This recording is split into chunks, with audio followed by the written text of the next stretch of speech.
The result of those good choices of trusting Jesus and following his path always leads to health, to goodness. And so we ought to be trying to learn what is pleasing to the Lord. See, that last line, verse 10, I think is really instructive for us. You see, the mistake we'd make here is now we start to make a list, right? What music do you listen to? What music do we not listen to? And we all know what's on the list of what not listen to, right? And what movies do we watch? And what TV shows do we watch, not watch, right? And we can make these lists, and where do we go, and what clothes do we dress, and so forth. And that's what many of our friends have done, right? Our Mennonite friends, for example, that's the path they've followed.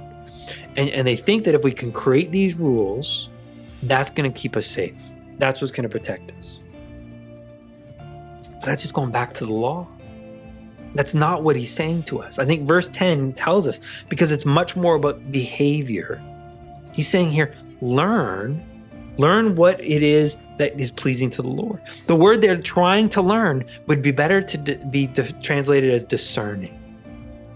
And so what that means is we talk to God about that. Is we invite Jesus to tell us.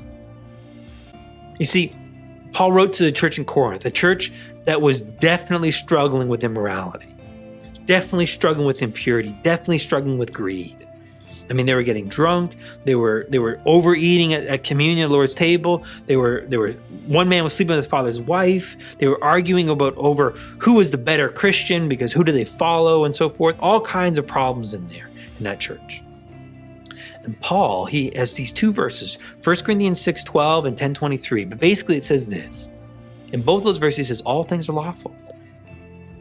All things are lawful, but not all things are profitable. Not all things are beneficial. Not all things edify, and I won't be mastered by any of it. So here's what we can do.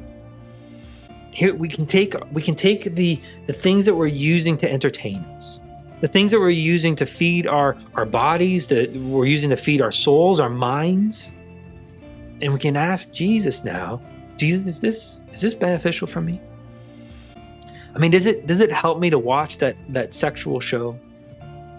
Does it help me to think about that person in this way? Does it really benefit my marriage if I talk to that woman or that man that's not my husband or my wife in this way?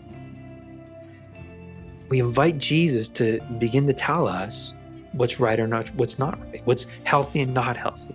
So that's what he means by trying to learn what's pleasing to the Lord, trying to discover what is it that Jesus wants to do in me right now.